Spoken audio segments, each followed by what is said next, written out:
देखिए, आए दिन दिल्ली में न्यूज़ केवल घटनाओं को लेकर आती है सामने। भले ही वो यूपीएससी के 4 छात्रों जो दिल्ली में अपना सपना पूरा करने आए थे, भले ही वो जो कल एक होम शेल्टर का एक इशू आया है जिसमें कई बच्चों की मौत के बारे में बता रहे हैं, और भले वो इस तरीके से एक छोटा बच्चा जो स्कूल में पढ़ने जा रहा था, अगर उसके पिताजी उसके साथ नहीं होते तो शायद उस बच्चे को बहुत ज़्यादा चोट लगती। मेरी उनके फादर से बात हुई, वो अपने बेटे को स्कूल छोड़ने आए थे। दिल्ली सरकार की रोड की डीसिल्टिंग हो रही थी। डीसिल्टिंग तो करी नहीं, केवल और केवल ढक्कन उठा के साइड में रखा हुआ था, और ढक्कन ऊपर नहीं रखा, वहां पे एक प्लाई रख दी। उनका बच्चा जैसे ही उतरा, उसने स्टेप करा तो वो ड्रेन में गिर गया। अगर उस ड्रेन की डीसिल्टिंग हो गई होती तो शायद बच्चा बह जाता, क्योंकि ड्रेन के नीचे इतनी ज्यादा गंदगी थी, वो बच्चा वहीं पे रुक गया और फादर ने उसका हाथ पकड़ लिया। बड़ी दुखद घटना। और ये केवल एक जगह की बात नहीं, मैं आपको दिखाना चाहता हूँ। ये आप देखिए, मैं चाहूंगा आपका जूम कर लीजिए। ये कालकागढ़ी में दिल्ली जल बोर्ड का एक पॉइंट है, जिसकी हमने ये रनिंग रोड के ऊपर इस तरीके से 4 बड़े बड़े पैनल इनके खुले। मैंने खुद हमारे यहाँ के जो सेम एरिया आता है, ये कस्तूरबा नगर विधानसभा का पार्ट है, डिफेंस कॉलोनी भी कालकागढ़ी भी, किसी को कोई असर ही नहीं पड़ता। किसी की जान जाए, इन अधिकारियों को कुछ नहीं जाता। इनका फोकस केवल और केवल बातें घुमाने में। मैं आज सेक्शन 198 जो हमारा नया लॉ है, उसके अगेंस्ट गवर्नमेंट की नेग्लिजेंस की वजह से एक बच्चे की चोट लगी, मैं खुद एक एफआईआर रजिस्टर कराने जा रहा हूँ, और सेक्शन 198 लॉ ऑफ टॉर्ट्स के तहत इस बच्चे को कंपनसेशन मिलनी चाहिए, और एक एग्जाम्पल सेट होना चाहिए, एक अंडरटेकिंग इनको देनी चाहिए कि दिल्ली में कोई भी सीवर का ढक्कन इस समय पे खुला नहीं है, कोई भी स्लैब खुली नहीं है।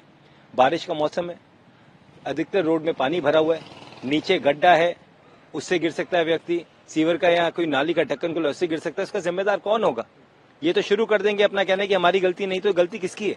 और उनके फादर ने सीसीटीवी की डिमांड करी है कि दिखाएं किसकी वजह से इंसिडेंट हुआ और कौन इसके पीछे रिस्पॉन्सिबल है, उसके खिलाफ सख्त से सख्त कार्रवाई होनी चाहिए। एनसीडब्ल्यू ने भी इस मामले के खिलाफ संज्ञान लिया है, कंप्लेंट रजिस्टर कराई है, महिला कांग्रेस प्रोटेस्ट किया। आप कैसे देख रहे हैं, क्योंकि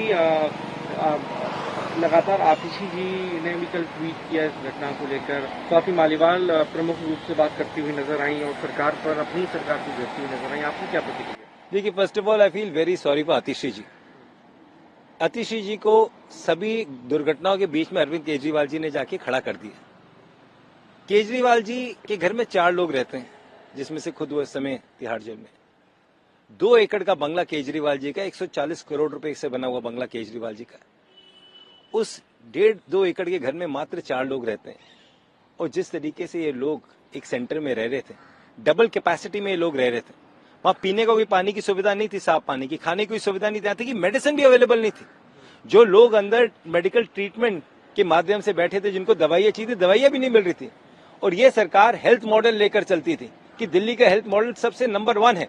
केजरीवाल जी बीमार हो तो मैक्स हॉस्पिटल में जाएंगे, सत्येंद्र जैन जी बीमार हो तो मैक्स हॉस्पिटल में जाएंगे, मनीष सिसोदिया जी बीमार हो तो मैक्स हॉस्पिटल में जाएंगे। बट दिल्ली का आम आदमी, जो इन्हीं के दिल्ली सरकार के सेंटर में रह रहा था, गंदे पानी की वजह से, बिना मेडिसिन की वजह से आज उनकी मौत हुई। तो मुझे लगता है ये मर्डर है, ये मौत नहीं है, ये सरकार की नेग्लिजेंस का मर्डर। और बैक टू बैक दिखने को यूपीएससी के 3 छात्र मरते हैं, उसमें वो मर्डर मैं उनको कहूंगा। एक यूपीएससी का छात्र करंट लगने की वजह से मरता है, वो भी एक मर्डर है। छोटी बच्ची इलेक्ट्रिक्यूशन से मरती है, वो भी मर्डर है। तो इसके पीछे जिम्मेदार कौन है? कौन सामने आके बात करेगा? केजरीवाल जी तिहाड़ जेल में बैठे, वो क्यों इस्तीफा नहीं देते? और जिस तरीके से सरकार चल रही है, वो दिन दूर नहीं जो सरकार को भंग कर दिया जाएगा।